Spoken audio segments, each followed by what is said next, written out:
Hello, hello, hello, hello, hello, Dwayne. Hello, Charlie. Welcome to the stream on a Wednesday evening. A 4th of July Eve, I think. I didn't want to let this holiday pass and not do a themed painting, so this is what I've chosen. There's the guy over there, a nice big American eagle swooping in, coming down for a landing. I think it looks fantastic. Sudike is here. Hello, Sudike.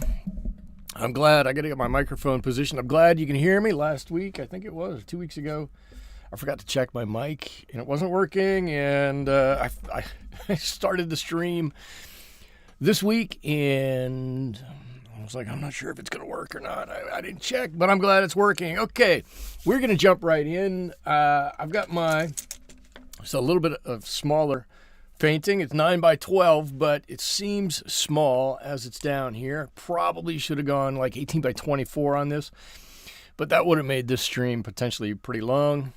We're going to be able to finish this. It's going to look fantastic when we're done. We're just going to have to downsize our pencils, our brushes just a little bit.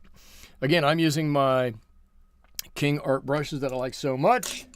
Over on my side, over here, my right-hand side, I'm going to be using my M. Graham watercolor paints. As always, any questions, throw them out there. I love answering questions. This is Fabriano Studio watercolor paper, and as you can see, I have pre-drawn that image on here, and we're just going to get started with this. And I'm going to jump in by painting some of the white areas that aren't actually white. Right? We've got the background, which is white-ish, not really white. We've got this eagle's head in the center, which is white but not really white, and we've got the eagle's tail, which is white but not really white. We're going to start with those, and I'm going to start with those with a little bit of yellow ochre, and I'm just looking. I don't even know where my swatch card is, even if I didn't know what my colors were. But this is yellow ochre, and I'm just going to dab that on in a couple of places. Let's see. Sudike says, anybody know what that icon by your name means? It means you're number one. I don't know. That's a great question. I don't know. I believe that is something that Stream Elements, the company who's doing my splitting of the broadcast apart between YouTube and Twitch, I believe that's something they have put on there. But if I'm being honest, I'm not sure what that is. And Sadiqa, you are still alive and kicking. That is good to know. I'm glad to hear that you are. Let's see, what can we talk about this week? Does anybody have any good 4th of July plans? My plans are not to really do much of anything. I believe my family the other parts of my family, the better parts of my family, are going to be working on the 4th, doing some caterings for some places around town, and I'm not being hauled into that. So I don't have to work, but I'm not sure what I'm going to be doing. I'm hoping it's not going to be a whole lot. We are planning on having some fireworks here in town, or in the next town up the coast from me anyways. So I'm hoping to be able to watch a bit of those. Usually I can get to watch those from my front porch. Hopefully this year is about the same. Great plans don't do much. Hey, I'm not saying, I'm just saying, right? I don't know what has happened this week. This week has seemed like a lot already. Maybe it's that I know it's a short week and I'm trying to jam a lot of my work into 4 days instead of 5 days, and it's just seemed like a lot, but we'll see how it goes. Yeah, my plans are not to do a whole lot of anything. I will tell you, I am planning on getting out and doing a little bit of fishing. I know, what a shock, but hopefully with my son, this week he wants to get out and do a little surf fishing, and so I told him that's a great idea, and we can work on doing that. And we went out and got him a fishing pole that he can use, and so hopefully that's gonna play out really well. So as I'm just I'll tell you all what I'm doing right now. As I'm putting on this color, I want to make sure that, the top of his head is whiter-ish. Right? We can talk about what whiter-ish means. It just means it's not completely white, like the white of the page. But I also want to get some of the color around the side of his head. I want it to seem round, right? I don't want to put it on as one flat color. And so that's what I'm doing here. And it's nice to start with this white because, quite honestly, I don't even really need to stay in the lines because we're going to be going over that a little bit. And so you can see I've got some color, especially on his head there. Whoa, where can you see it? There you go. So it's a little lighter on the top of his head. Up here where maybe there's a little bit more light reflecting off of it. And when that dries, that's really going to get light. And then he's got it goes into a little bit of blue down the side. So we're just going to let that sit and dry up a little bit. And I did a little, some of that same with his tail out here. It does look a little bit of yellow right now. It does look a little yellow. It's going to dry up. And when we put the background on here, it's going to make it look whiter, more whiter when we do that. I promise you. And if it looks too yellow, you know what we'll do? We'll just do this. Boop. Pull a little bit of that color right off of there. There we go. I do have this one hard line out here that I don't like, that I do kind of want to loosen up just a little bit. Perfect. Done. All right. Natalie's here. Hello, Natalie, coming to us from New York State tonight. On vacation, visiting son and your boathouse. Wow, nice. Upstate New York, lots of dirt roads. And I'm betting in mid-July, early July, it's probably beautiful up there. I'll bet you, nice and cool, picturesque, some nice rolling hills up there.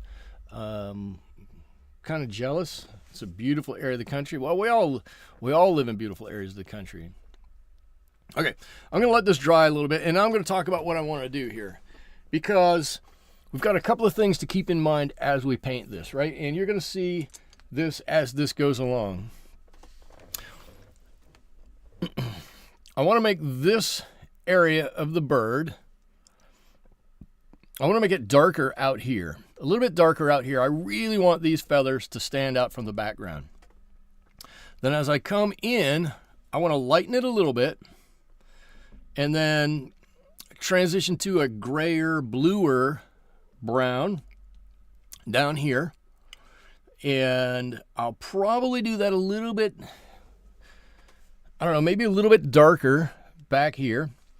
Because right in front of that, I need to make something stand out in front of that. He's got his leg right here that comes down. That needs to stand out. That needs to be different from this. And that needs to be a little bit different from his chest and his back here, right? Which has to be a little different than the wing. And then I've got this wing in the front. It's been foreshortened, right? It's coming straight at us. This whole wing here. I want to make this, at least these feathers out here on the end, nice and dark, so we can have it a little bit lighter up here around the outside, and as these feathers come down, and point towards his head here and point towards his body and his legs, I want these to be nice and dark down at this end. So I'm hoping we're going to have a nice, variation of color going like, kind of like this, dark, lighter, dark, or maybe it's dark, lighter, dark that way. But I want to get a gradation of color in here, but leaving enough room for the different body parts here so that they stand out. What I don't want to do, and that reference photo is tough. Let's see if I pull it up a little bit bigger like this. That reference photo is tough because if you look at the bird, there's just a lot of dark color there, right? It's a lot of like a really dark brown, darker than your burnt umber, almost getting into the sepia tones in there, like an umber and sepia. There's some really cool colors that I think we could mix to get in there to highlight that a little bit, but we got to be careful not to overdo it. And I guess that's always kind of the trick, isn't it?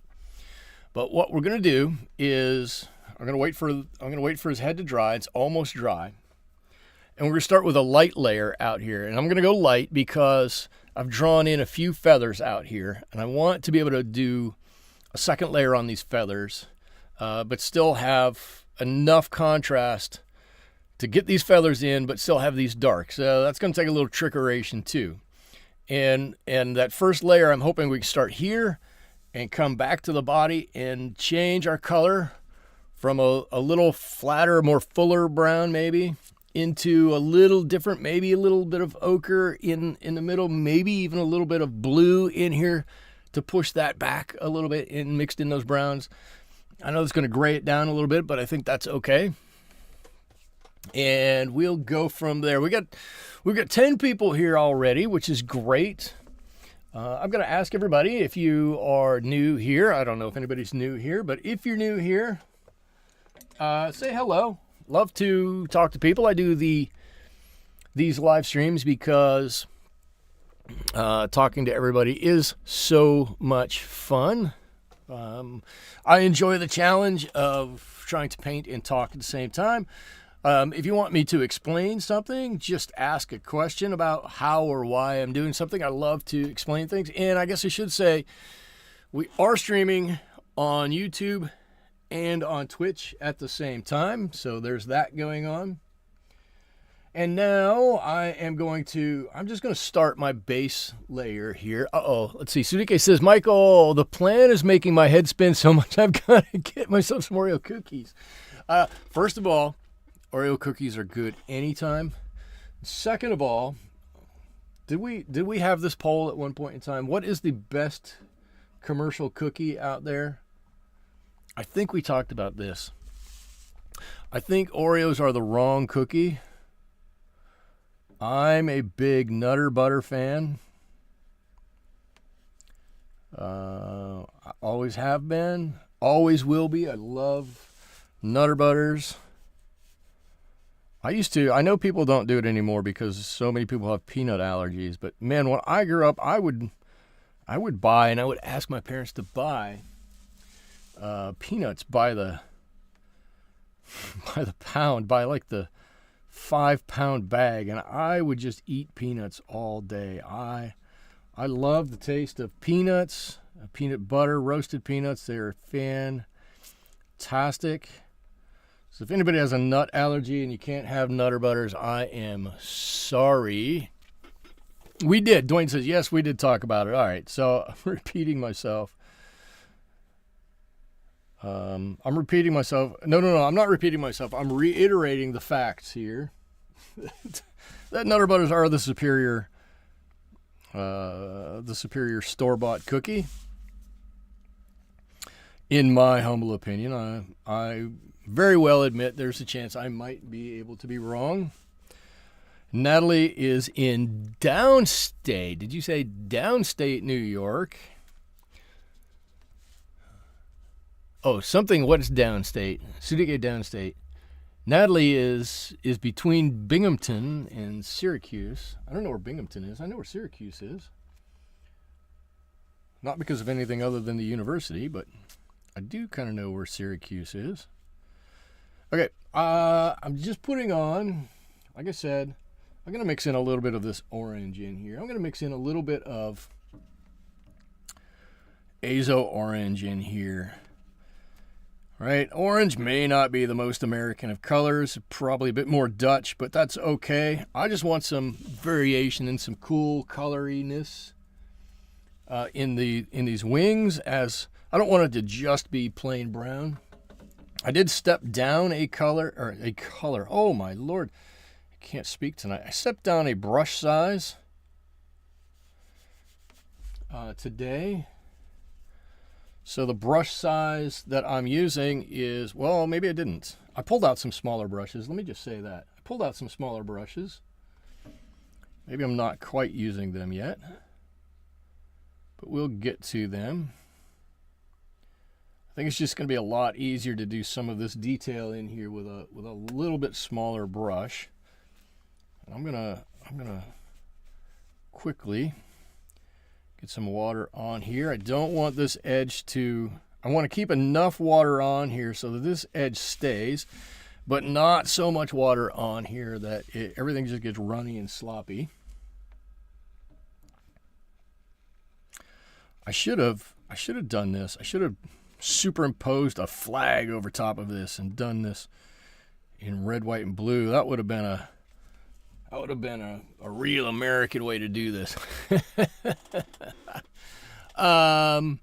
Sepia says, you love cookies out of New York State. I don't think that's a fair statement, right? Cookies are good anywhere. Cookies are good anywhere. You can get good cookies anywhere. Cookies are just fantastic. My favorite cookies are served one on top of the other, usually with a big slice of ice cream in between. But that's okay. All right, cool. Look at what we got here. This comes right down to his leg. I'm going to stop right at his leg. I'm going to paint this in a bit of sections here. And that's going to be the first section. Actually, maybe I can't do this. I've got to pull this over a little bit. Let's pull this over, because I got to go around his head at least. And I can stop right over here and wait for that to dry just ever so slightly. There we go. And now I can stop and breathe for a second.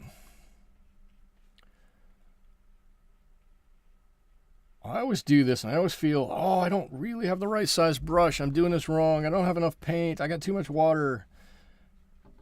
I need to learn to just not do that. Just get some paint on there.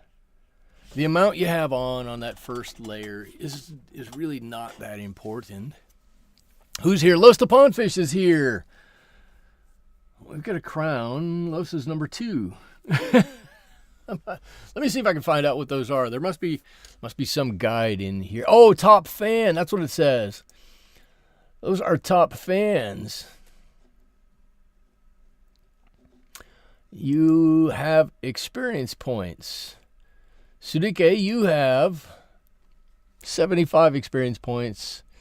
Los, you have 25, and Charles Bentonhorse has 25. How do you get those? I don't know. What is the leaderboard? Okay, fans and XP. The top 3 get special badges in live chat. How do you get on the leaderboard? You'll need to collect experience points or XP. Send live chat messages. Send super chats and super stickers. Okay. Got it.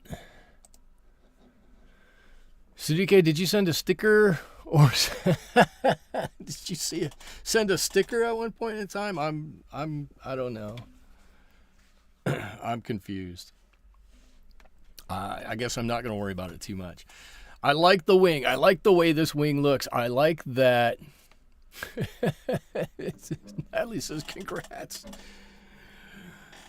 I promise you I didn't turn that on to confuse anybody. I just installed the connector, and some other stuff came up, and I went yes, yes, yes. Just get it going. Yes, yes, yes. And this is all default stuff. What I was going to say was I like the way this is turning out. I love when I do this, when I paint a bird or I paint a wing, and I don't believe I have one here. I think all the previous birds. Yeah, I don't know what I did. When I painted previous birds or something, and I want to get some real interest in the wings, I try to do this where I've got a darker spot and a little lighter spot and a little different color spot over there. And maybe it doesn't make it all the way through to the final edit of your painting, whatever that is, but it does oftentimes give you some cool looks when you're done, right? You don't always go over it all the way, so you get some coolness. And look at already, with this color back here, a little bit darker, look how much this head is already popping out. That's cool. I like that. All right, now I'm going to move on, and this wing here, I can paint a little bit darker or give it just a little bit darker tint maybe, because I know that I want this to be really dark. And now as I say that, I need to think, because I do this all the time. I jump in and I go, oh, that'd be cool to paint. I don't think that's what I want to do. So scratch that whole thing. I'm going to actually get this darker color off my palette. Okay, what I'm going to do is I'm going to paint the legs and the chest first, because if I mix it, if I mess up, if I go up here too far, I'm going to go over it with the dark anyways, and it's easier to go over it with a dark than over it with a light. So I'm going to do that. I'm just going to use, it's a smaller area, I'm going to use straight burnt umber, or let me just say it this way. I'm going to use straight burnt umber, and then we're going to see what it ends up being. There is a good chance I'll just change my mind in about 8.5 seconds. But let's see what it looks like. Right, he's got these giant feathers that come in here. I love the look of these giant feathers. Like big fingers up here. I'm going to paint right around those. And Sherry's here. Hello, Sherry. Welcome. It looks like we have a new thing tonight. You have to congratulate Sudike, who is number 1. Clearly denoted by the crown. We're still trying to figure out how Sudike got the number 1 rating. But it doesn't matter. Sudike has it. And that's the important bit right there. All right, let's see. This leg, or the feathers on this leg come way down, right around this toe. There's one. I hope you all can see that. If you can't see that, let me know. I'll hold it up so you can see it. If you just give me a quick second.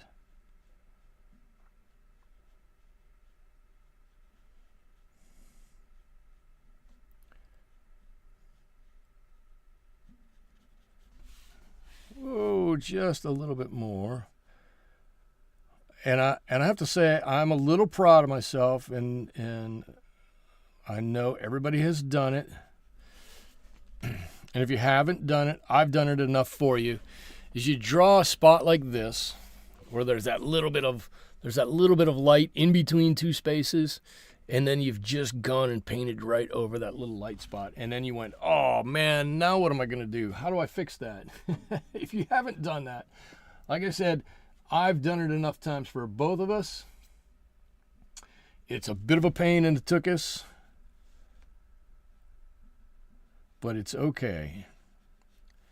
It's okay. I'm just going to drop a couple of darks in here while this is a little wet, and I'm going to let this just kind of run around and get happy. This shouldn't be quite as dark as the wings that are going on top of it, especially when it dries, so I think we'll be okay with that. I put a little bit of blue in there to help give that color a little extra body. It's going to work out just fine, just fine. I do that after I said, no, this is just going to be burnt umber. I painted burnt umber and then immediately changed it. All right, cool. A little bit of extra water. We can just sop up with the tip of our brush. And we've got something going there, right? It's not a big difference, but already we see a little difference between his legs and that wing. You can see his body is situated back there. So as long as we do a good job with these feathers, that body will sit back behind these feathers. You know, I just want to show that this wing has been foreshortened, right? It's coming towards us. We want to make sure that you can see there's stuff back there, but already that's kind of getting a cool feel to it. The bad part of this is I need to wait for this to dry before I can paint that wing, and this wing is not quite dry. So I'm going to have to regale you with stories of something until we're done, unless anybody has a chat topic. Let's see.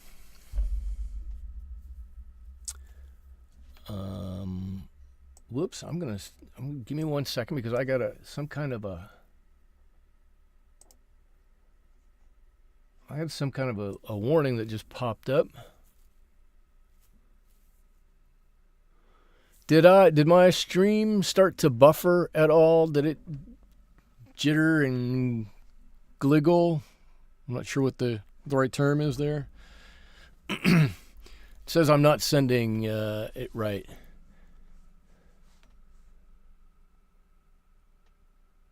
Sherry says it's something. Number 1 up. Michael is number 2. I'm number 4.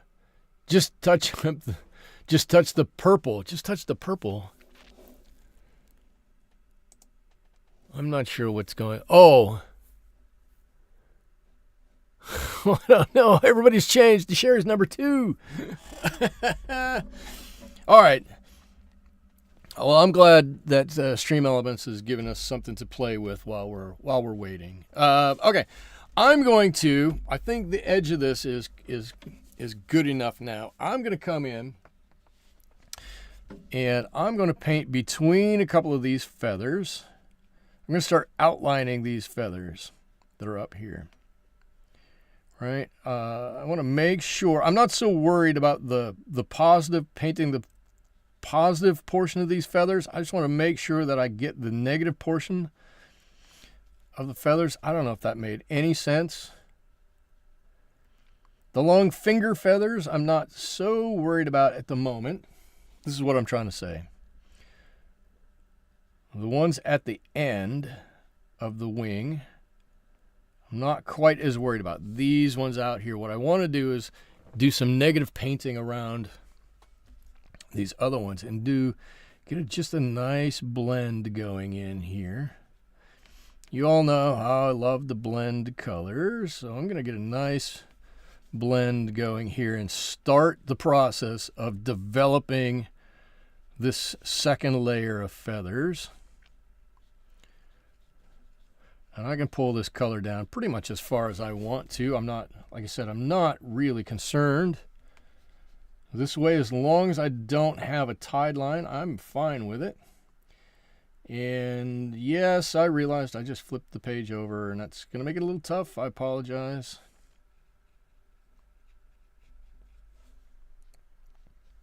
Well, we've got this cool row of secondary feathers here now. There we go. I love painting feathers this way. Painting feathers in positive, extremely difficult. Extremely difficult. Painting feathers in a negative, super easy. So I like to take the easy way out when I'm painting. There's enough that gets thrown at you when you're watercolor painting that's hard anyways. Let's not do that. Let's take the easy way and do it the easy way.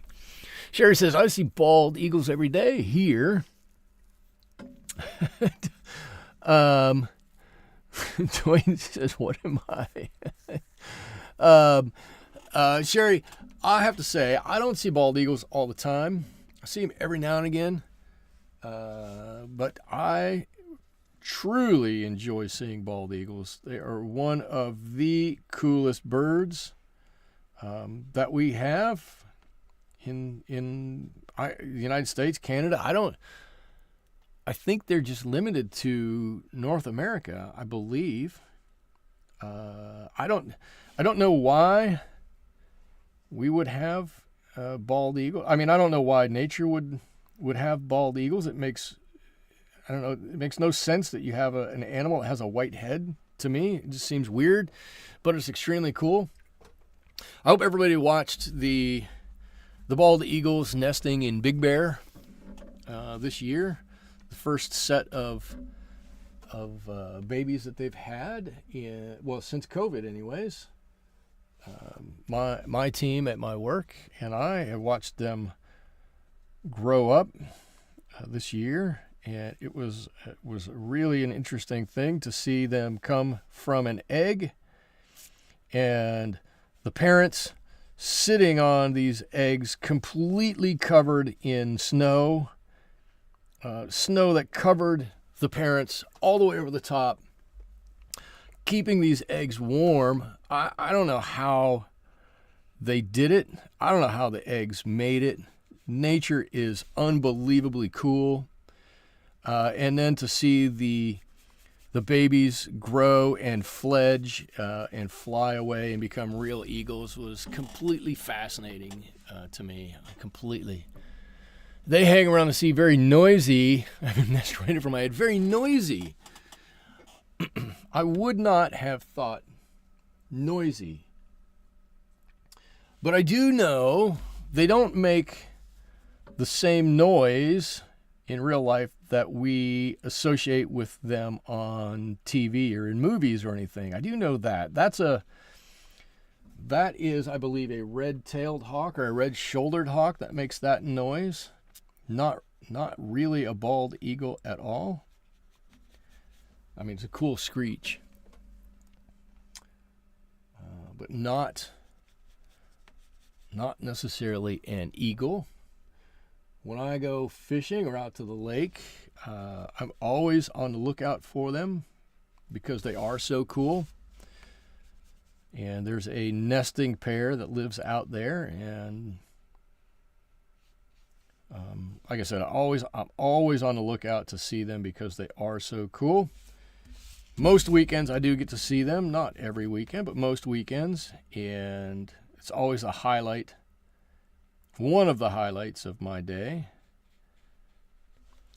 So I get to see them pretty regularly. The next bird I want to see, the next one is the condor. And I'm going to ask, has anybody seen condors in the wild? They make a pleasant screaming sound. I don't know that I've ever heard of a screaming sound been called pleasant. I think that's funny, but yeah, it's not a bad noise that they make. That's for sure. Okay, let's see. Now that I've got one layer of these on, I'm going to put another layer, maybe a little bit more brown than that.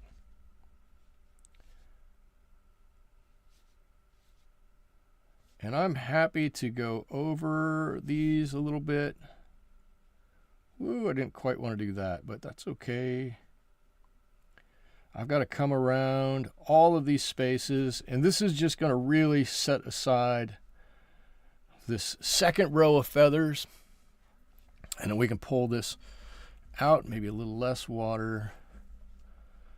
Pull this one out, and we should still be able to end up with 2 rows. And if we miss on that first one again, well, we're not going to worry. It's a pretty short space, but we can always re-add it. But it's going to give us an extra layer of color in here that's going to really show up to be nice.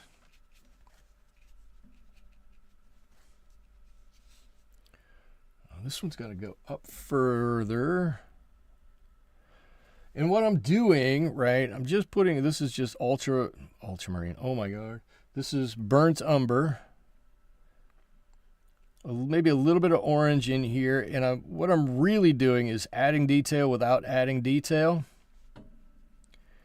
Right, I'm just getting some color on there without getting too much color on there. There you go. I think that looks good. So we've got this layer, and we'll pull this down again a little bit more. Then we got this, then we got this, and then we got these. And you can see the 3, 1, 2, 3 different layers of these feathers right there. By the time we go back and add a little bit more, that's going to get even better looking. That's going to be even cooler. I'm happy with the direction this side is taking over here, and I think maybe you can start to see the madness in my thinking there about why we need to have these be different colors as we're transitioning back here a little bit. And remember that head when we started? This head looked really yellow. I mean, I used yellow ochre, right? Looked really yellow, and the blue that was down here looked really weird. Look, you almost don't notice that now. That head looks super white. Not too different from this, right? But it is. If I hold it up close, look, that color is still there. So that's cool. All right. Now on to this wing over here. Oh, numbers are fluctuating. They're going up and going down. I can see on YouTube over there. That's okay. I'm going to keep right on a painting and enjoying what we're doing and talking away. Some of these cool fingers. And you're going to see when I put these on darker, it should, at least in my mind, it's gonna pull these forward. I know not darker colors don't always pull things forward, but in this instance, I think it's going to. I think this is going to work out for us. This is going to be right up close to us, like right here, and we're going to have these beautiful bold colors on the outside of this wing here. Let me get a little bit more of this. I'll put it here.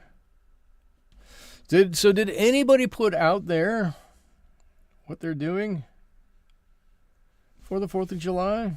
I hope everybody's going to get to see fireworks at least. I don't know that I followed through with that question. And I probably should have. I apologize for that. I said I'm not going to be doing much, but I am debating on where to watch fireworks from. Like I said, I can probably watch them from my porch. Well, I'm sure I can watch them from my porch if it's not foggy. Or I can watch them from just down the road, or I could go down to the beach and watch the fireworks. The beach is usually a pretty good place to watch them from. The only problem with watching fireworks at the beach is there are going to be about 20,000 other people that are going to be watching them with me. Everybody comes and he loads up their car and comes to the beach to watch fireworks, which is totally cool. My town, I don't think is having a parade this year, but the town 10 miles north of us will be having a Independence Day parade. That'll be drawing people in. They have a parade with better beaches. I think it's a fair trade-off. Oh, look at that. Okay, cool. I like where this is going. All right, I'm going to pull some of this umber down into the wings a little bit. Like that, spread it around a little bit. There will have to be another layer on here, so if it looks a little wonky, let's let's not worry about that. Let's just say that's Michael being a little bit wonky, but look at those wings, right? We got to be careful back here how much color we put in there, because that's really standing out. Really looks nice. I got just some white spots in there that I didn't quite touch, and I don't like white spots on my painting, so I'm just gonna very gently go over top of those. Ooh, I love that though. Look at that. That's cool. Ziggy says, Sherry, an eagle's nest was discovered in the forest preserve near me. Park district is safe. Park district is keeping its actual location secret to keep the eagle safe. Oh, there you go. Wait a minute, Sherry, you had your fireworks last night? How's that possible? On a Tuesday? Really? I mean, I'm not saying you didn't. It just, that seems a little weird on a Tuesday. But stranger things have happened. I do know that for sure.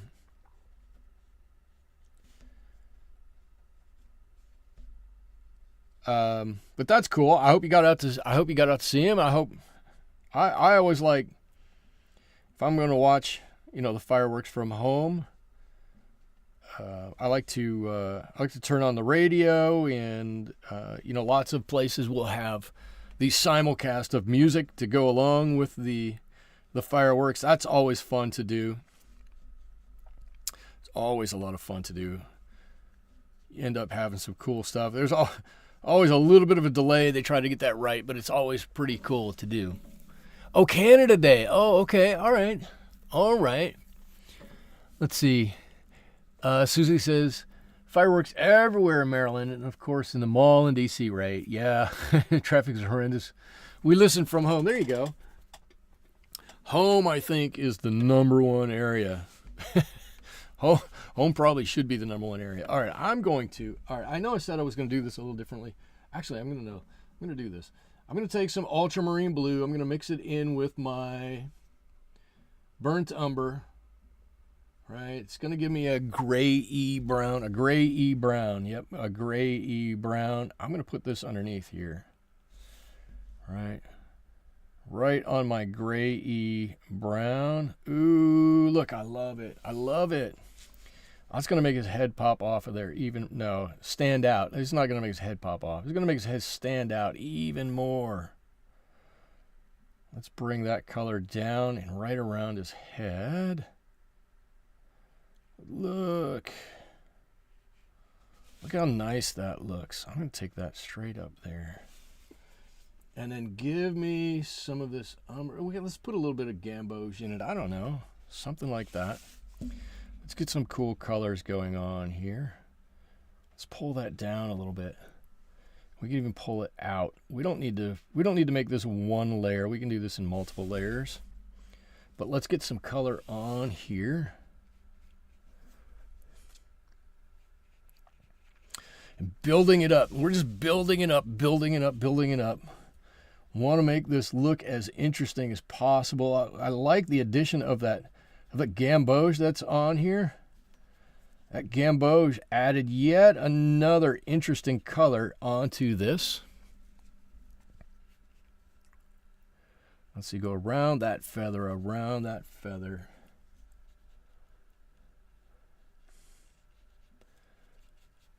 Right out there. Okay, cool. So when I'm blending this out, and I want to get a little color on here. I had a little tide line there I needed to take care of. I want to get this color on here. I want to make sure though that we maintain some of that watercoloriness as we do this. I'm going to add a little bit more color right up here though. Right? You just want to maintain some of that watercoloriness.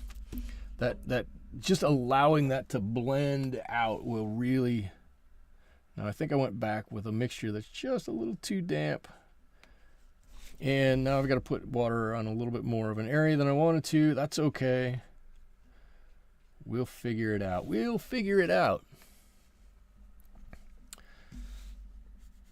So the way to solve the water problem is to use more water. That's always the solution. You can't go wrong with more water until you get too much water. All right, cool. So look at that wing now, and his head is really popping off. And as long as we keep this dark back here and not up here, right, that's going to provide a nice transition to make his head look like it's right in the middle there. And it didn't really have it here, but I extended a couple of these feathers to go over his head just a little bit. I want that to be just in front of that white, just enough to make it look like it's pushed back in the painting. And I realize I'm using hand gestures, and you can't see my hand gestures. Let's see. Sudika, you like to watch the fireworks celebration on PBS. I wasn't even thinking about PBS. That's a great suggestion. Never dawned on me. I don't think I'm gonna really age myself here. I don't think I've thought about watching. Well, I was gonna say, I guess I did watch it for year 2000. I probably did do that, but I was gonna say I don't think I've watched fireworks on TV since. I'm gonna age myself here. Since 1976. Probably a long time. A long time. I remember the bicentennial celebration. In fact, I was in a car. Oh no, here you go. How's this? I was in a car on my way down to Port Lavaca, Texas, when the 76 fireworks were going off, the 200th anniversary fireworks were going off, and I had a little handheld TV. I had a little aerial on it, and I had to tune into the local broadcast and watch while we're driving on the freeway. And so I got only a very certain or very small bits of whatever that broadcast was, but I got to watch some of it, and that's the important part. I remember that. Had a little 4-inch handheld TV. And as we're driving through like Texarkana or something like that, I could tune in for, in half an hour, 40 minutes at a time, enough to get some of it. And whatever the town was we were going through, I got half an hour, 40 minutes, whatever it was, of fireworks, and called it good and went, okay. But we never quit driving. We just kept right on rolling down the highway. Look at this bird. Look at this bird is starting to really look good here as we're painting in some of these external feathers. Look at how nice those look. Right? So these ones are one color. That one will paint a slightly different color. And then we'll probably do a little bit more on these up here. I'm going to do another layer on these. But I like the direction that they're going. I'm really liking the direction that we're going. We got a little work to do here. We'll get to it. I'm gonna jump down a brush size here, and I'm gonna do his leg. I'm gonna go with a little bit of sepia on this. Throw some burnt umber in there. And I'm okay with it being a bit darker in the back here. Actually, we could throw a little blue in there too, gray that down a little bit. I'm okay with it a little darker on the back of his leg, especially as it comes and touches up against his body. And then as we get down his leg, it's got to get a lighter, and as it gets to the front of his leg, it's got to get a little bit lighter. So let's see how we can do this. Ooh, there was a big blob of water I didn't want. Okay, cool. We handled it. We handled it. It's all good. It's all good. There. I think the problem is this is a new brush and it holds water slightly differently than my ones that I've used for forever. But look at that. Oh, look at that. Look, you can see it right on his leg. I actually probably even need a little bit darker back here. Let's drop in a little bit more color. I think a little bit more color would make it even better. Look at that.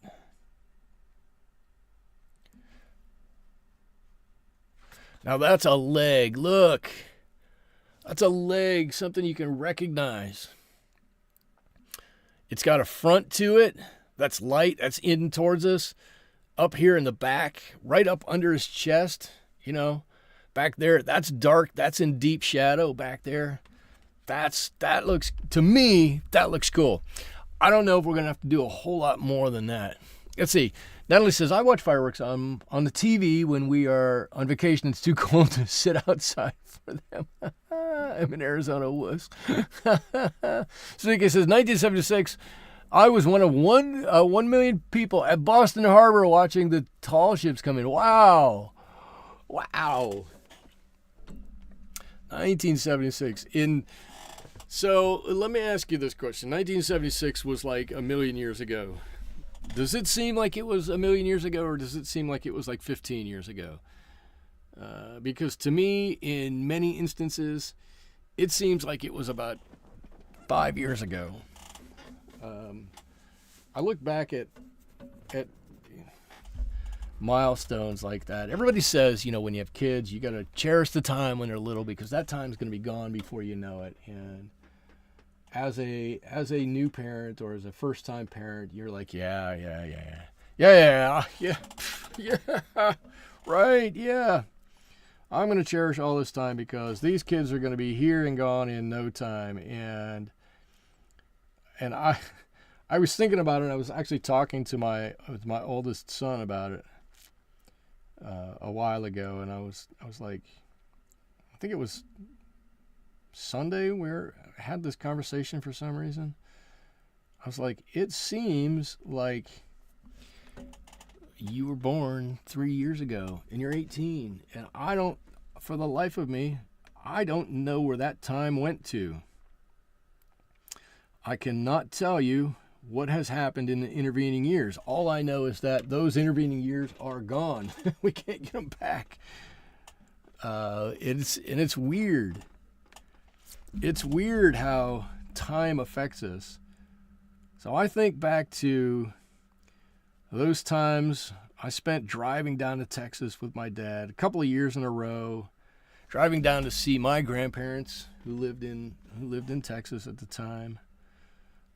To me, it was a time to go down and do some fishing and play around in Texas and run on the beach and jump in the water and, you know, not much else to do. I wasn't worried about much else. And it literally, I mean, the time went by so fast, and I'm like, I don't know where it all went to. It just seems like it flew away. I don't know.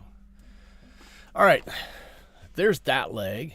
A little different color. I'm okay with that. It's closer to us. It's getting slightly different light. I wanted it to have, actually, there's a little too much water on it, is what there is. That's going to make me a little, it's going to get me a little perturbed here. There's a little too much water on that. Just let me see if I can touch up a little bit here. But there's our leg. Slightly different color, right? Slightly different tint. Slightly different pattern on it, but still there. When it dries, it's going to be similar to that, a little darker up there as it goes to the front of the leg that way, right? The light's coming in from over here, so there's be a little lighter here and a little lighter here, and a little darker on the back side. Let's see. Let's see.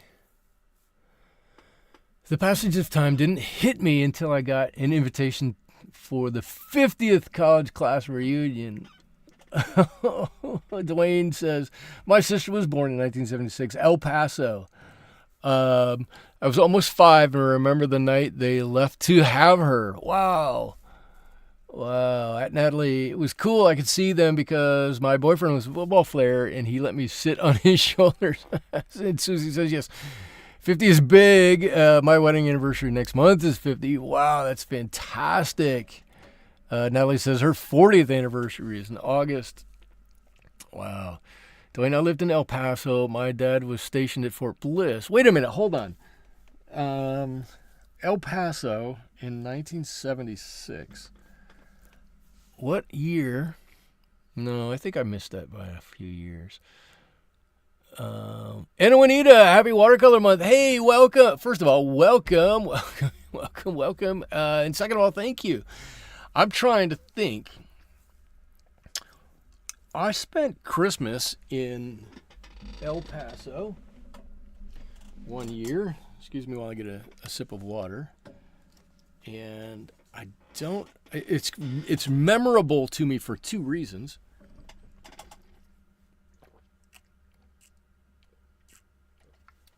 One is that I got 2 of the coolest Christmas presents I ever got.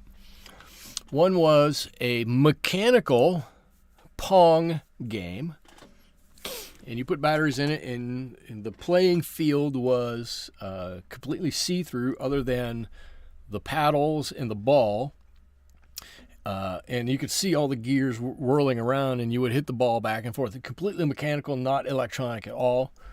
At the time, I was like, whatever. Looking back at it, I'm like, that was one of the coolest things I've seen in a long time.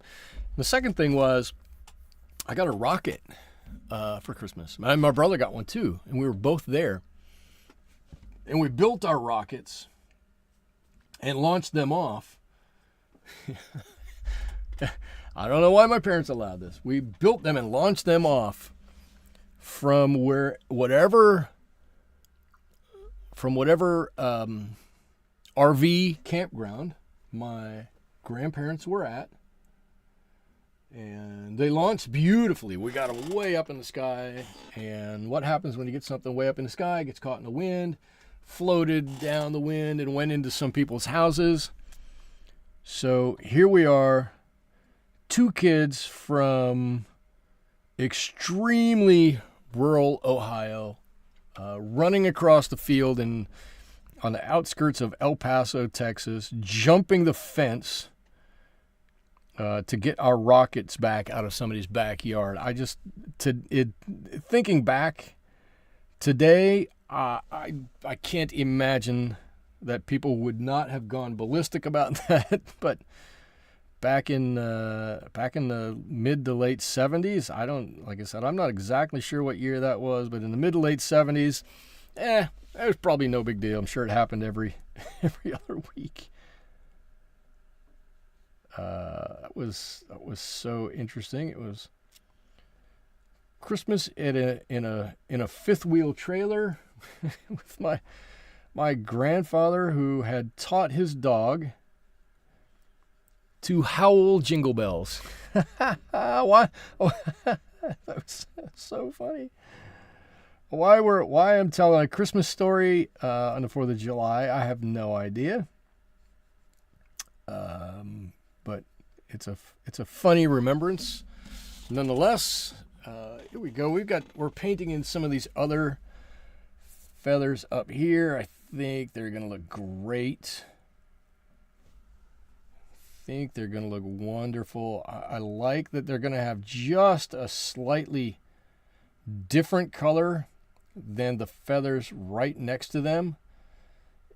It's going to give the painting just a little bit more of something there. Christmas in July. There you go.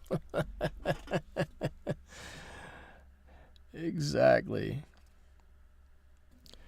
Oh, I often think back, my grandfather would have probably just walked over and started talking to them. One of the most genuine people. I have always aspired to be as good of a human being as my grandfather was. I don't know if I make that now or if I ever will make that, but he was such a wonderful human being that not only I love to be around, everybody I think that ever knew him loved to have him around. And if I could ever live up to being like him, I think I will have done something very right. But I will say I do very much miss him and my grandmother also. Here's another remembrance of my grandparents, if you'll indulge me for a moment. My team at work works very hard. They work exceedingly hard and are exceedingly good at what they do. And every 6 months, we have a little potluck for 2, 3, 4, 5 hours. Nah, not 5 hours. 2, 3 hours, maybe 4 hours. We just don't do any work. We have a potluck and we enjoy each other's company. We play some games and we just shoot the breeze and, reacquaint ourselves with each other and become friendly. I think it's important that we know and understand each other that we work with, and you don't have to be super friendly with anybody, but you should probably have a passing acquaintance with what the people deal with, what they've been like, what they've had to deal with in their life, and the things they do and whatnot. So just something I do. Anyways, one of the women who works in the office brought in the game Skip Bow, and I looked at it and almost immediately started crying. Not just because I'm such a big softie, but Skip Bow was my grandmother's favorite game.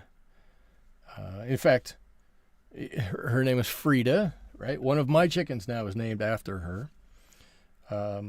And all growing up, I don't know what year Skip Bow even came out, but all growing up, I just remember if Grandma and Grandpa were visiting and we couldn't find anything to do, right? There was, no place to go, nothing to cook, lunch was done, whatever you want to talk about, any of those kind of things.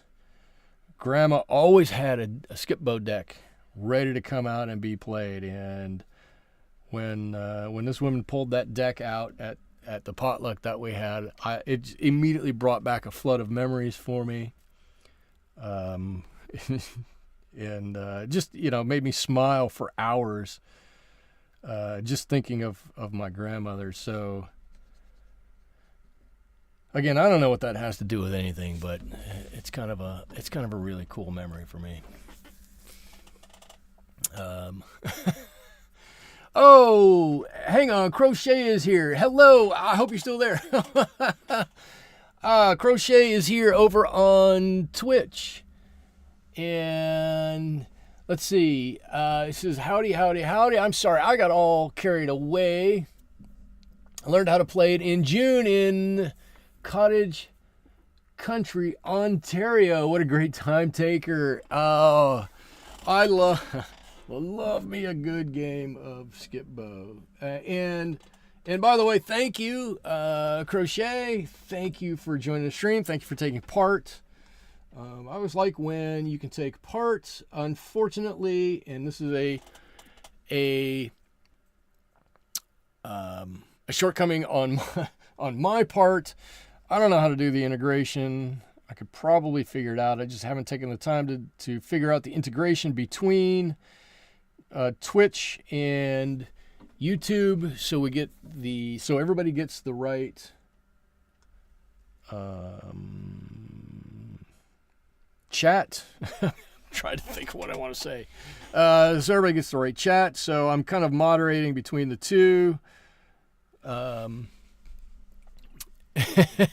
Everybody on YouTube is saying hello to you right now. So welcome. I don't believe I've seen you on one of my streams before, so I'll just tell you, if you have any questions about anything, let me know. I love answering questions. It could be about me. It could be about my art. It can be about paint, paper, or pigment. No. Paint and pigment are the same thing. Give me paint, paper, or brushes. I will talk for many time units. I will talk for days and weeks and hours about either or all of those if you give me the chance. I love to talk about those. If you ask a question about something, I will speak it out loud, and if somebody on the YouTube side has an answer to it, you'll hear it. I'll let you know what it is. Other than that, hello, hey.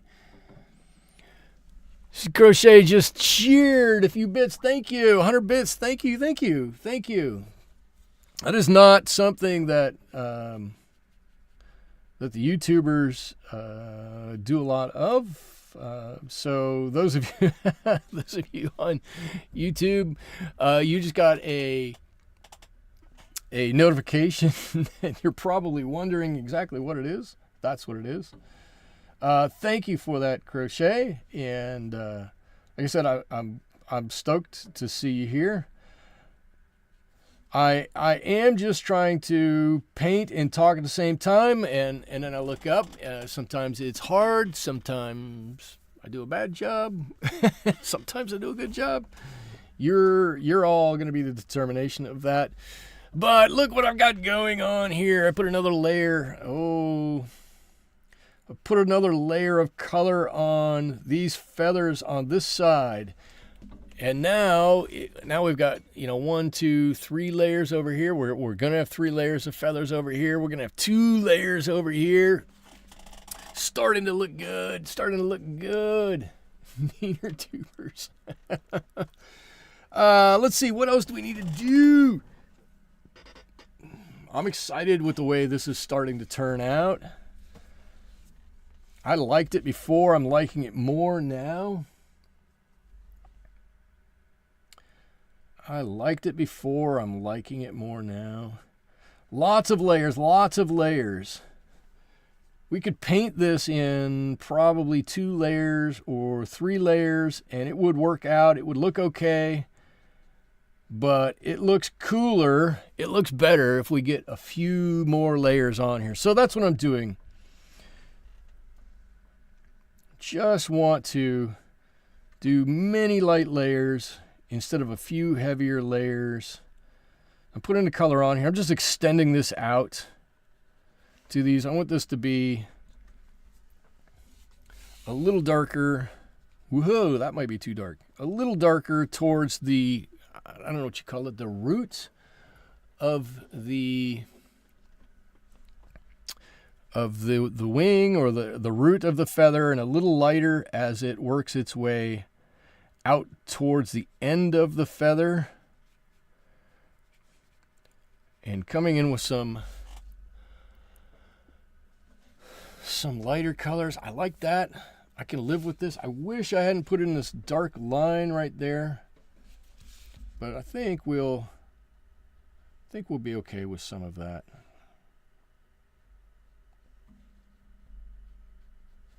I think we're going to be okay with it.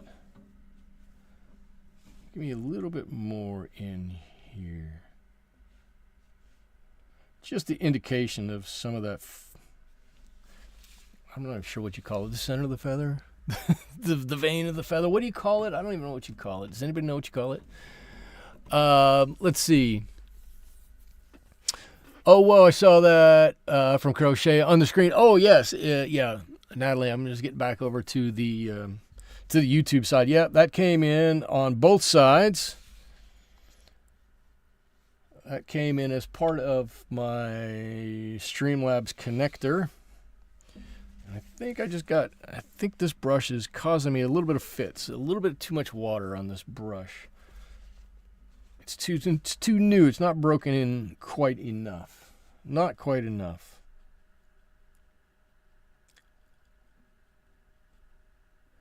It's okay. We'll make it work. I think it's looking good. We're gonna make this work though. want to get a little bit of dark right up underneath that. Just like that.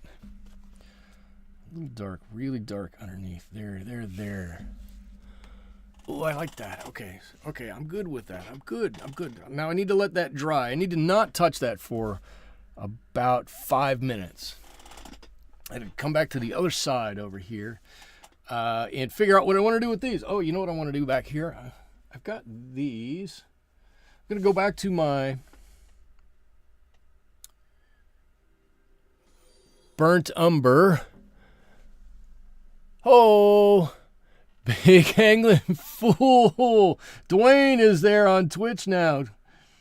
Dwayne's checking in on both sides. Thank you, Dwayne. We got a few feathers coming in back here off of this guy's back. I just want to get a few of these in here. There we go. That should help to balance him out a little bit, right? There we go. Ah, yes. I'm liking. I hope you guys are liking the way this is going. I'm loving the way this is going. Let's see. Is that brown color lifting and driving you nuts? And Juanita says, is that brown color lifting and driving you nuts? Anyone have that problem? Yes.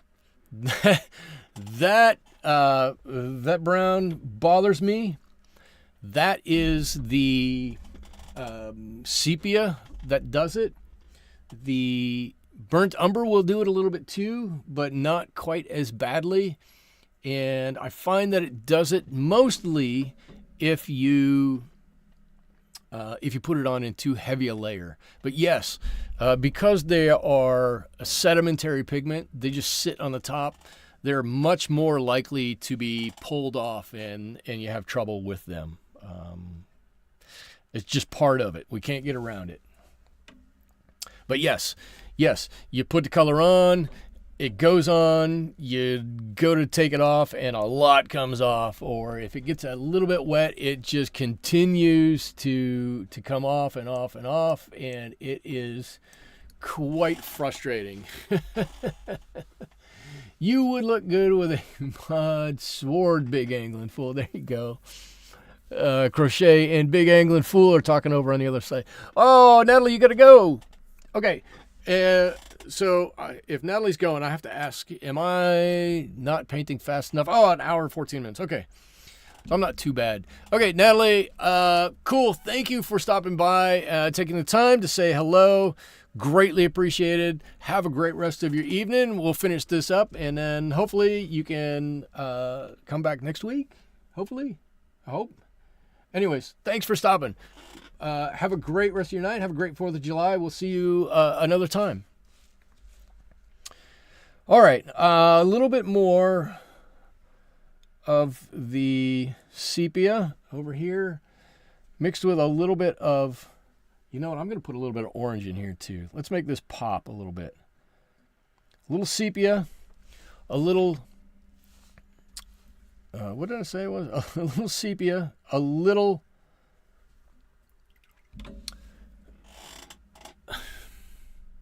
burnt umber. Oh my Lord. I'm having trouble with color, naming colors tonight.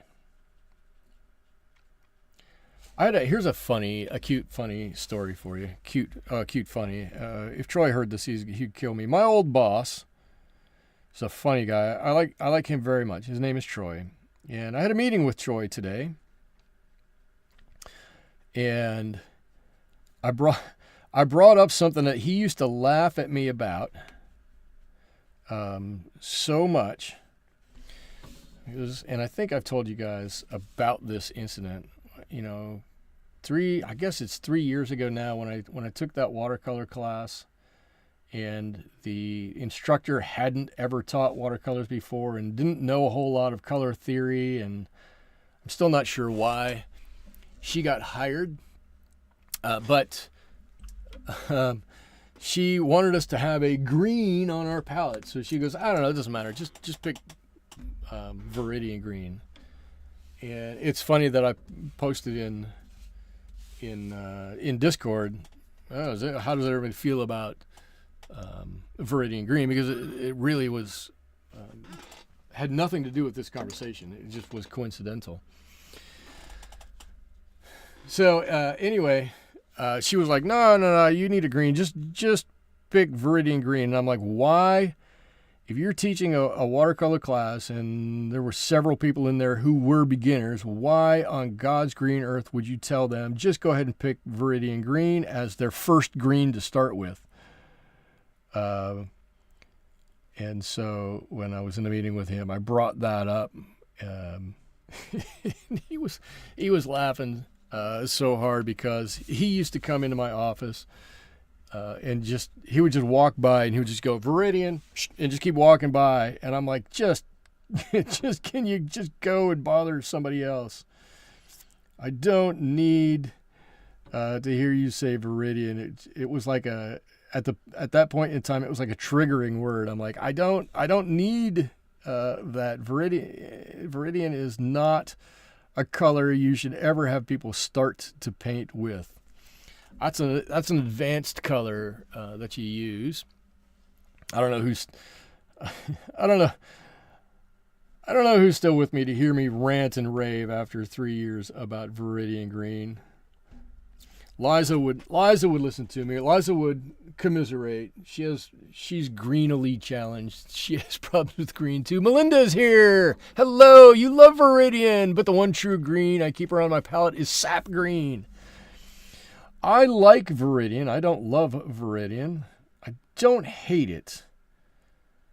But it's a difficult green to deal with. Like I said, to me, Viridian is an advanced green, not a beginner green, and it can be lovely. It can be quite lovely. I am a big fan of Phthalo Green, which is not an easy green, right? I am completely aware that my love of Phthalo Green is, well, one, bordering on fanatical, but two, completely ridiculous too. All right, cool. Look at those. Look at those feathers. That looks cool to me. Are they perfect? Nope. Is that going to bother me? Nope. Because you know why? That's got some interest to it. You look at that and you go, feathers, and they look cool. And that's what I'm concerned about. I want them to look right. I want them to look interesting. I want you to see that and go, all right, I can work with that. That's an interesting color. And I think that's what we've got here. But I feel as though I need to do a little something to make up for my boo-boo up here. And so I'm going to put on another layer of a dark color here. I don't want to go too dark. And what I put on, I'm hoping is going to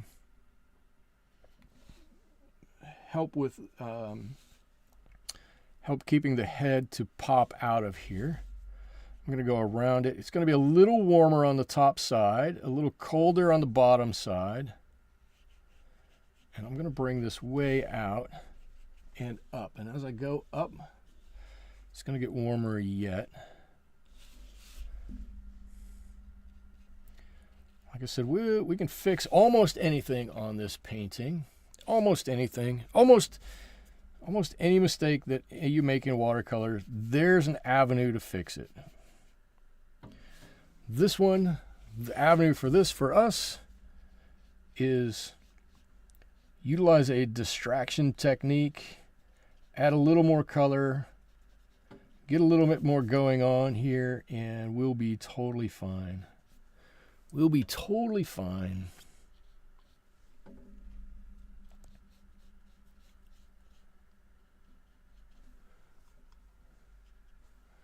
Actually, let's get a nice bit of yellow out here. Orange, did I put orange, yellow? This is orange. Let's get a nice little bit of orange out here. So add a nice pop right out here. Do you guys see what I'm trying to get rid of? when I put that first line of color down here, I put a straight line down there, and then I kind of thought better of it, and I tried to blend it out, and I wasn't quite able to do that. And so I feel as though I've been chasing it ever since. So what I want to do is just really get in around that and cover that up. And I think that's better. I think that's much better. Like I said, the way to fix most things in watercolor is more color or more water, but more water, more color. And now I've got, this is too wet here, and I knew I shouldn't have done that. So now I've got to do more water, more color over this whole thing. I should have just looked at that and went, that's almost dry. It's not in a good state. Just left it be. Just Michael, just don't futz with stuff. Just let it go. All right, cool. As I'm not futzing with this, as I'm letting this go, kind of, I'm going to do that. And I think if this dries a little bit lighter, I think this is going to take care of that whole line up there. I think we're going to be okay on that side. This side, actually, you know what? I might not do a whole lot down here. I want that to stay fairly light because, how can I do this? Yeah, let's get my pointer. This leg is dark. These feathers, this part of the wing is dark. So I don't want this to be dark and get in the way of these two things. So I think what we have here is going to stay here. His back up here, that little bit of his back, I don't want to change that because this is dark. That needs to be light. I want there to be a difference here. So I'm leaving this blend that's light over to dark. I'm leaving this blend that is kind of a little mottled in here, and these lighter spots back behind, I'm leaving them. I don't want to touch those.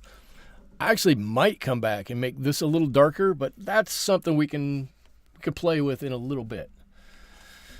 What I want to do now is the same thing I did over here, right? I want to add some more darkness to these. I need to do this in a light layer because, as Anjuanita said earlier, these colors can get a little splotchy, and I already run a little risk of doing that in here a little bit. So a little bit of this sepia color. It's actually going to be more sepia, but I don't want to get it too far away from this warm family, right? The sepia is a little cooler. So I'm going to do a little bit on here and just darken these up. Now, we haven't even talked about some of this, right? We haven't talked about a background. Do we want to put a sky back there? Do we want them floating in the air? I don't know. Haven't even thought about it yet. Not there yet. We haven't done his feet. We haven't done his beak. Oh, we got a lot to go yet. But we are going to get there. I promise you. And I don't know how long we've been going. Hour and 25. Oh my Lord. Hour and 25 minutes. It literally seems like 25 minutes. I know we were talking about time flying a little earlier. This is another instance where it seems like we've been doing this for almost no time at all. This is what happens to me on a Friday or Saturday night when I come out to the studio. I'll sit down and do a painting. I'll turn the radio on. I won't be paying attention to the time. And before I know what's going on, all of a sudden it's 11 o'clock at night and I'm exhausted. And I'm like, wait a minute. How did that happen? How is it that I didn't notice that the clock has shifted ahead by 3 hours? That doesn't make any sense to me. But it happens. It totally happens. All right. I don't know what color I need here. We just need something. I don't want the sepia. The sepia can be such a powerful color. I don't want it just to be all sepia in here. I want there to be some other interest in here. And so I'm just dropping in a little bit of that orange color, I think, will really play nicely. And then back by the time I get to this last big feather, we can go back to almost some straight sepia over here.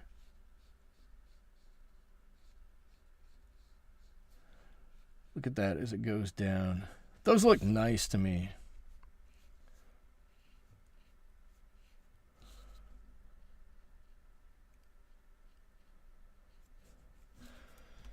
All right, I hope you guys are liking this. I hope so. I think it's looking pretty good. I think we're getting there with this. Uh-oh, what do we got over here? On Twitch, some spammer put up an ad over there, and we don't want that. Okay, cool. What do we have to do yet? I'm leaving this.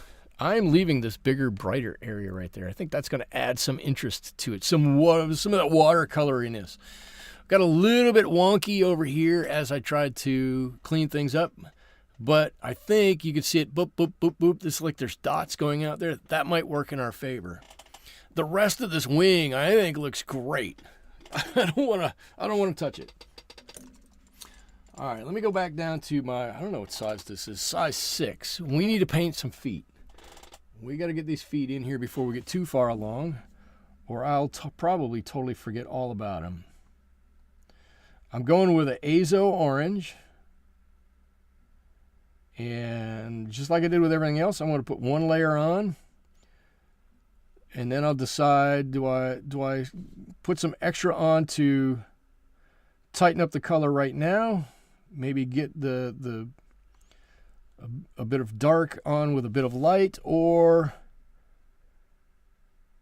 do we just wait? I'm looking at it and I'm thinking, probably just wait. We'll probably just wait.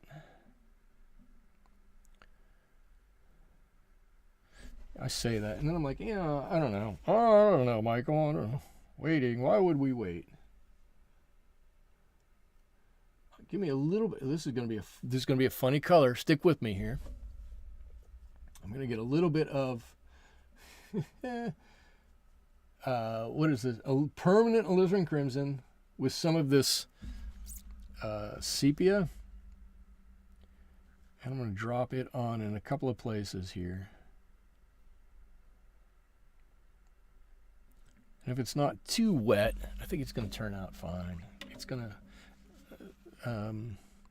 that permanent alizarin crimson, along with that sepia, is almost a rusty color, like on the bottom of the bird's feet, something.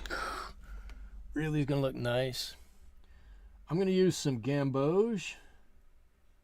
In here, I'm going to call it a dirty Gamboge. It obviously isn't clean. But I'm going to put in some of his beak here with that dirty Gamboge. Not too heavy, pretty light. And again, not trying to do this all in one layer. I just want to get a little bit of color on there, see what it looks like. What do we need to do with it? I already know it needs a little bit stronger color. Just going to add just a stronger bit down at the bottom. There's quite a bit of water on it, and I can push this color up a bit.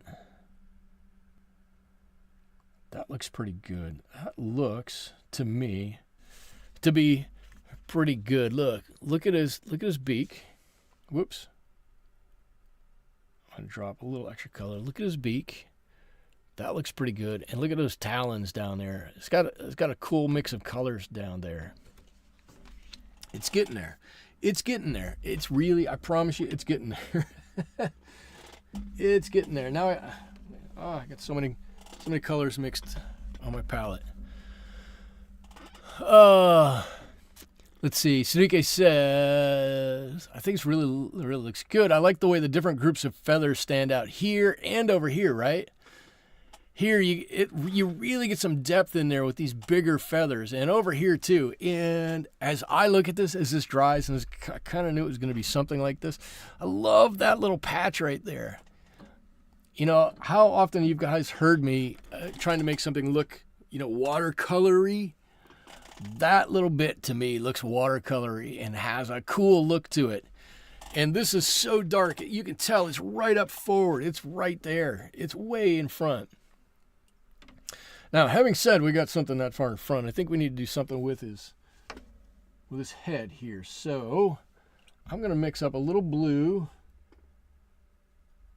It's the Ultramarine Blue. I'm going to put a little bit of this.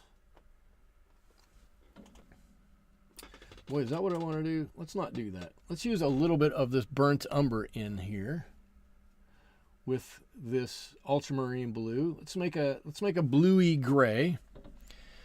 And I need to we need to and it says feather. We need to just give some differentiation to his eye here, right?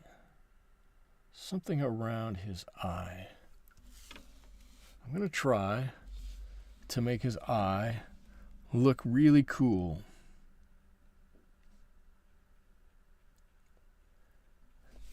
And I'm going to do it by putting a line right there. And I think you all can see that line. It's not a lot of line, but look at it. It looks like his eye's in there now. And if I'm going to do that there, I probably need to do a little bit more underneath here to darken this up. I'm going to pull this whole thing up just a little bit, and that should make him look like there's more to his head now, right? More color, more depth, more interest to that head. And I love doing this because the more you play with it, the more you kind of jimmy it around a little bit, the more interest you're going to make on this head, even though it's in a little spot, right? It's not that big of a spot. Even though it's in a bit of a smaller spot, the more you put on there, the more interest you're going to make in that, and the cooler it's going to look.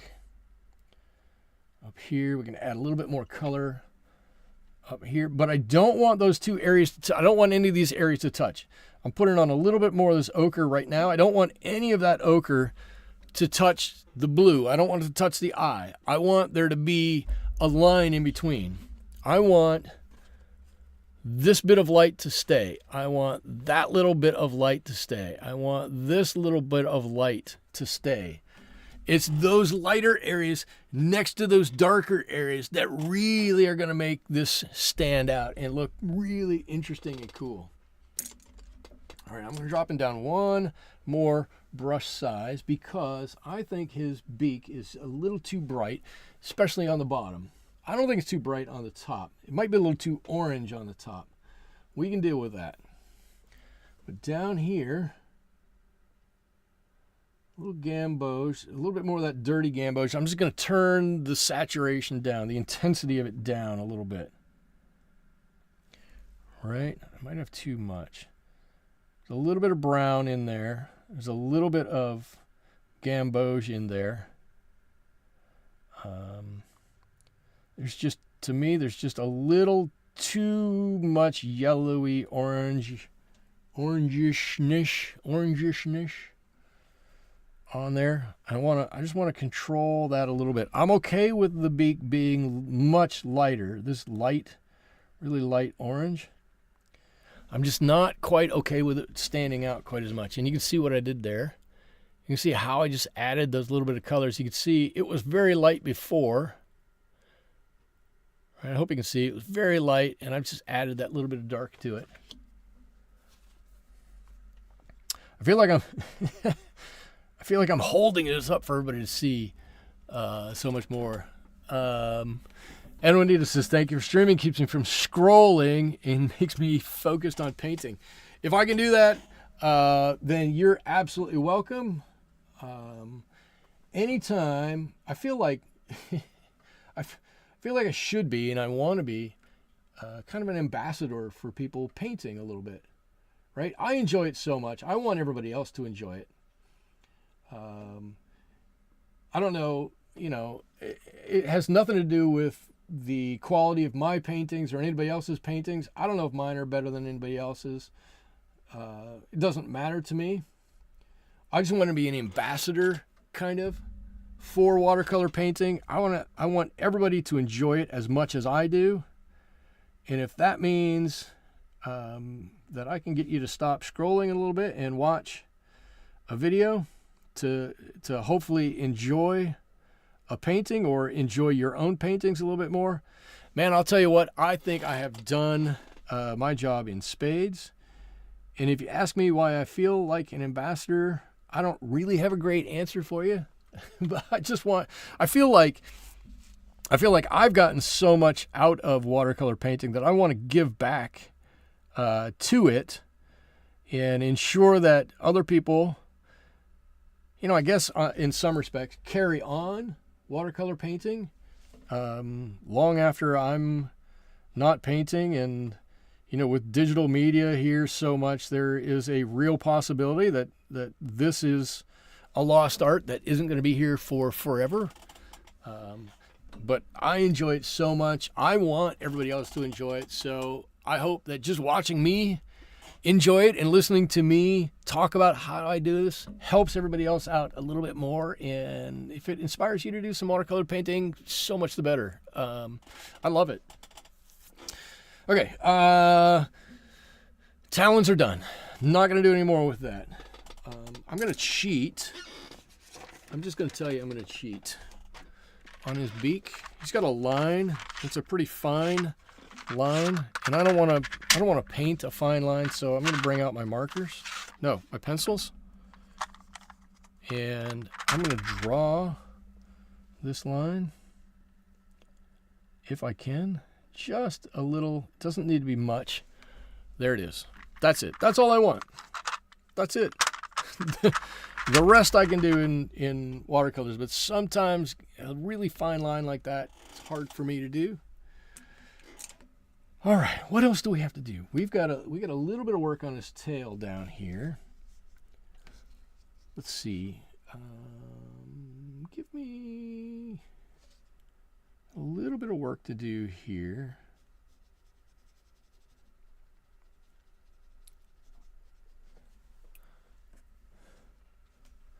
It's too wet. A little bit of work. I'm gonna add this. I'm gonna try to add a couple of lines on the white down here. Really light, like that one's behind. That one might be behind. This one is definitely behind.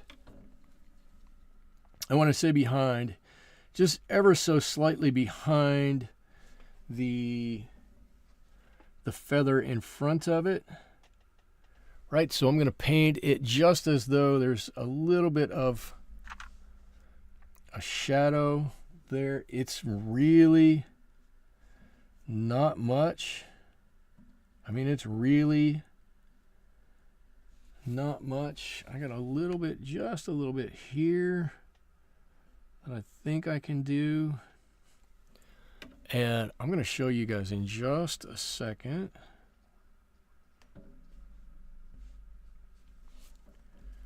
Right? It mimics what we did over here, but look, it's really light. Whoops, I got a hard line right there. I don't want any hard lines over here. There should be no hard lines there. There you go. Just a little bit. And not much. Not much. We don't want much. Almost nothing. But we need something there. Okay, I'm going to put a little bit of yellow in his eyeball here. This is where I need Eliza. Eliza always says, I paint eyes well. I need the encouragement. There's his eye. There's the beginning of his eye right there. And what do you think? Are we going to put a background on it? Just a plain background, or should I do like I could do a couple of things, right? We could do a small box and make him like break the box and come out like his wingtips maybe just come out of the box. Or we can just, he's basically going this way. We can do a blue strip and fade it out real far on the sides going this way. That might help. It might help seat him in here, give it a cool look. What do you think? Kenya said, oh, Kenya, hello, Kenya. Another Wednesday night got away from me. That's okay. See, it's getting away from me too. So it's okay if it gets away from you. It's a gorgeous painting. Thank you. Sherry says, I love the painting too.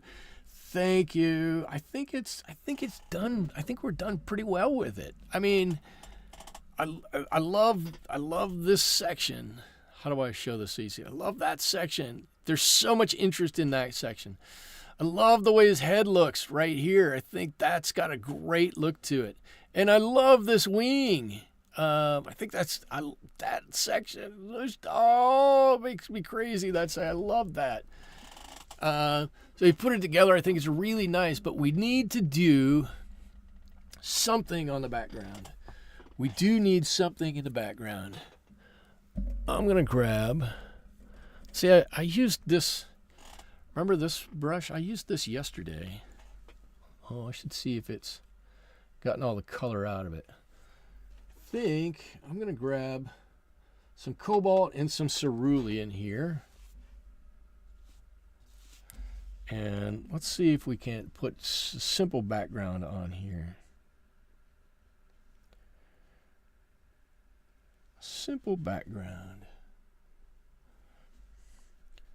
Darker right at our eagle. And we'll blend it out quite a bit as it comes out.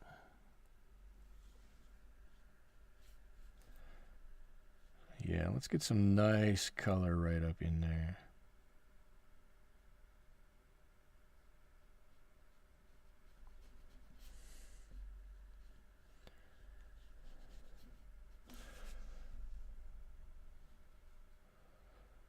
And then this can continue to come out over here.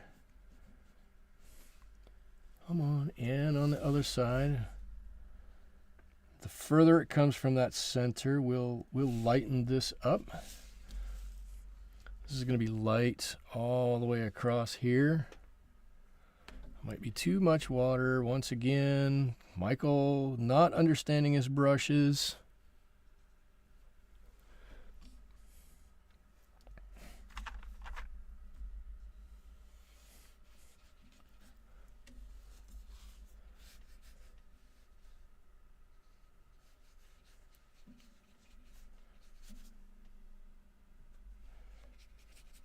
A simple little background.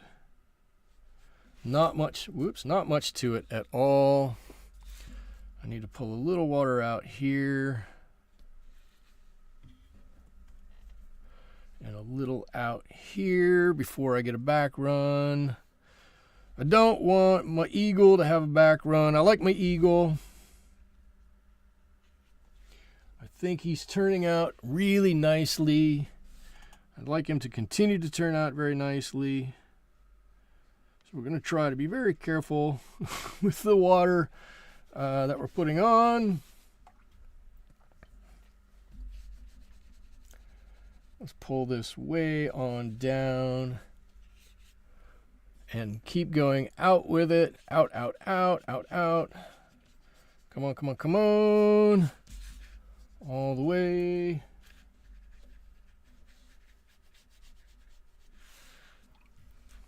Just mess it a little bit. I like it. I like it. I like it. I like it. Cool. I'm going to have a back run right there, and I don't like that. There we go. That might have gotten it. And then we're going to do the same thing on this side. We'll pull it down. Let's see. How do I do this? All of a sudden, I forgot what I'm doing. Some darker colors in here. Trying not to paint over my legs.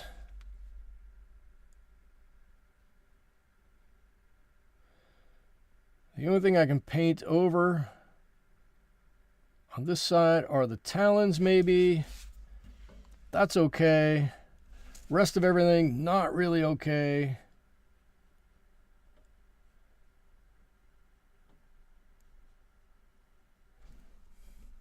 Come on, paint. Don't dry up. I need you. This is one time it's very difficult for me. I will be honest. Very difficult for me to look up. Well, I have to say, though, this brush from Golden Maple really is performing quite nicely right now. I'm going to have to let them know. I use their brush, and it's fantastic.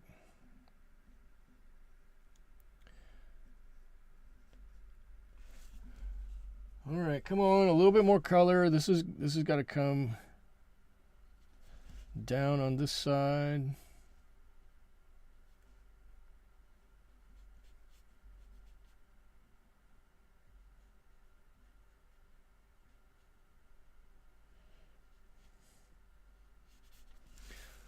And now we can start blending out.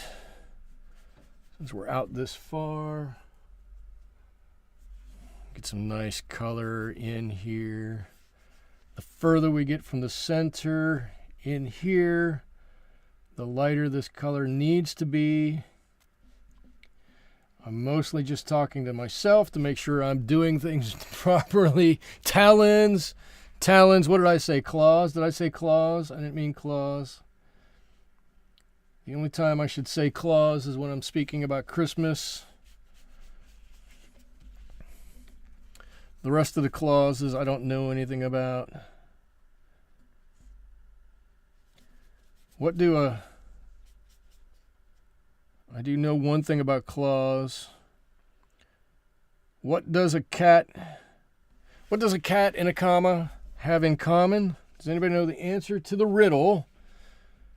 What does a cat and a comma have in common? Don't ask me why these things come into my head when I'm doing this. What does a cat and a comma have in common? Actually, I guess it's probably more, what are they different about? But I remember somebody telling me, what do they have in common? A cat and a comma.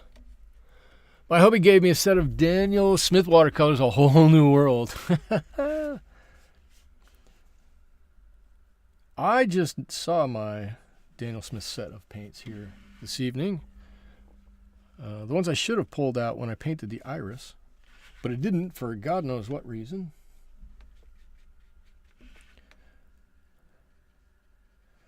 Anna Juanita, what were you using before? What paints were you using before you got your Daniel Smiths? All right, cool. Look at him. Oh, look at him. That color just kind of sets him off a little bit. Right? The center of that color is right in there, right in the center of it, and then it just bleeds out from there a little bit. I'm going to try to tell myself not to monkey with it from here on out, just to let it sit a little bit. Okay, here's the answer to the riddle. Winsor Newton. Okay.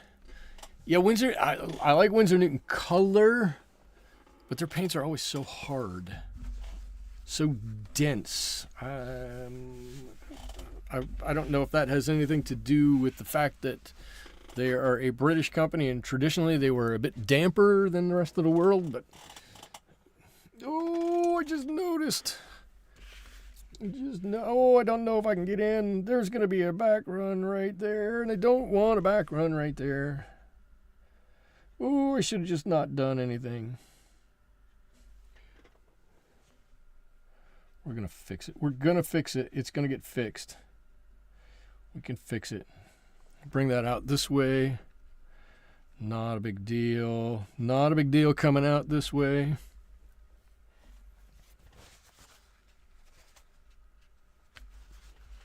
I think that, I can tell you there's going to be another one here too. Why? Don't do it, water. Why do you all of a sudden not like me? Okay, cool. I think that's going to help a little bit.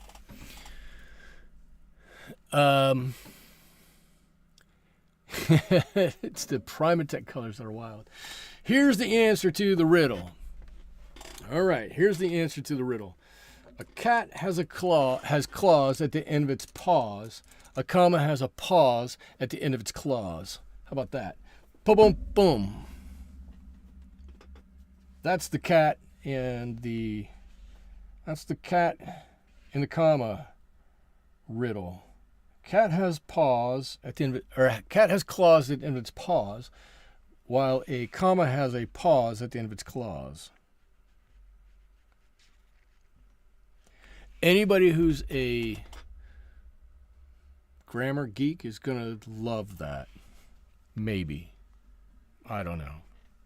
It's pretty bad. That's pretty bad. There's no accounting for it. That's pretty bad. It just is.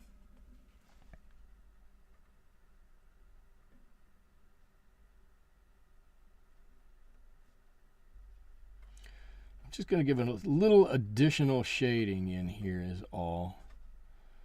Just kind of one more layer to help set these apart just a little bit.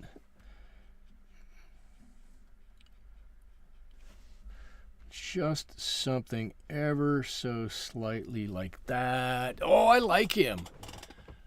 I like him. I don't think, well, I think I've got to do something else. Maybe I wasn't quite done with my black. So he probably does need a pupil right in there.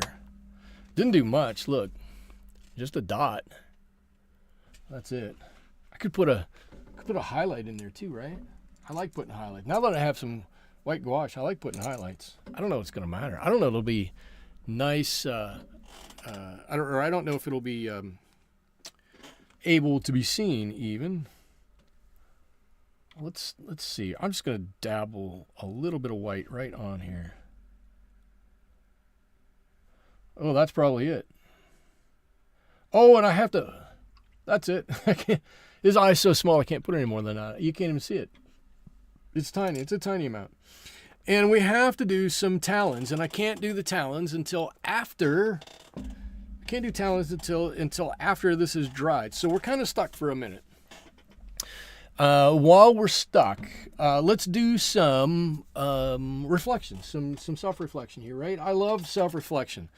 You get to think about the things you did right. You get to think about the things you maybe need a little bit improvement on, and hopefully you can take those improvement items into your next painting and get a little bit better. And so we're going to go through this, right? So for me, the thing I like least about this, the thing I'm having the most trouble with of this whole thing, I like so much of this painting, is this, where I put that line in there thinking I'd be able to paint on both sides of it, and it didn't work out. I don't think it detracts from the painting. If I didn't tell you there were these dark marks here, you would normally just think that's part of the wing, and you probably wouldn't say anything else about it. But to me, it stands out. But what's weird is that right next to it, you have these three layers: light, medium, and dark, right? That dark is not nearly this dark, but light, medium, and dark. And I think I intended to make these a bit darker.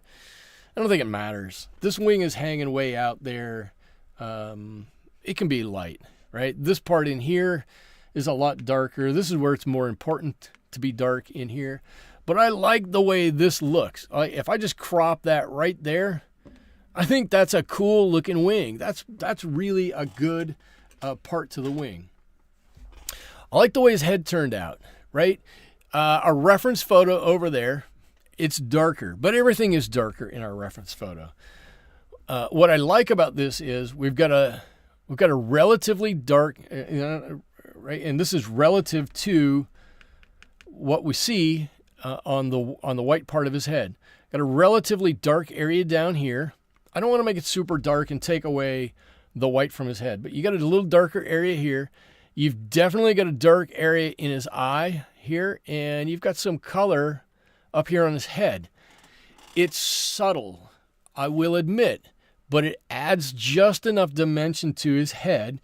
I see it more when I look at the page this way than I do when I look up on the screen, but it adds enough dimension to his head that there's something there. You go, that's kind of cool, right?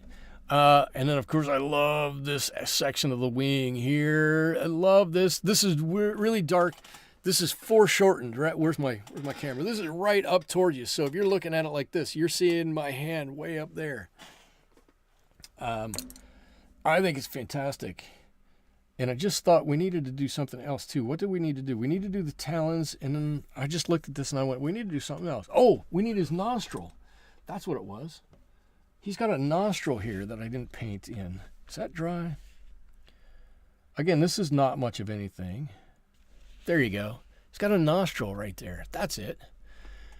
Kenya says, Daniel Smith is my favorite brand of watercolor. Daniel Smith is very nice. One of my 3 favorites. One of my top 3, Daniel Smith is. So I love this as far as watercoloriness goes. I love that. I like his feet.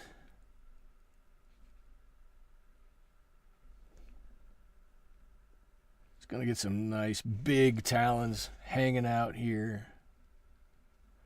You got to be very gentle with these.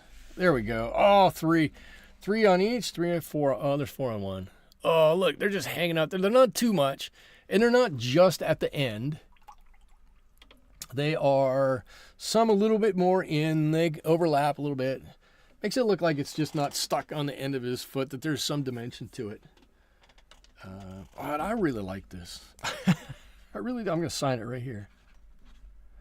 And this is another one. I guarantee you this will be hanging in my office. And I guarantee you I'm going to get 1,000 comments on this. People who walk past and look in my office are going to look at it and go, that looks great. I might even take this out and hang this in a different part of my work. But that's it. Okay, so I think that's what I think that's where I'm going to end it tonight. I really do like this. Next week, I don't know what we're doing next week. This month, let's say that this month we're going to do sea creatures as a challenge. My youngest wants me to do a mantis shrimp. I was thinking sea turtle. I don't know, something in there, but sea creature of some sort. So challenge yourself to do something sea related. I don't know. But next week we'll do something else. I'm not exactly sure yet, but it's going to be fun. Hope you all are going to join me back here for that. Until then, I want to say thank you for joining me on this Wednesday with Watercolors. Wednesday Watercolors. And making my Wednesday fantastic. I'm sorry, my tongue is not connected to my brain right now. I hope you have a great rest of your evening. I hope you have a great rest of your week. I hope you have a wonderful July 4th holiday. And I hope you're able to join me back here again next week when we do this all over again. Until then, thank you so much. Bye-bye.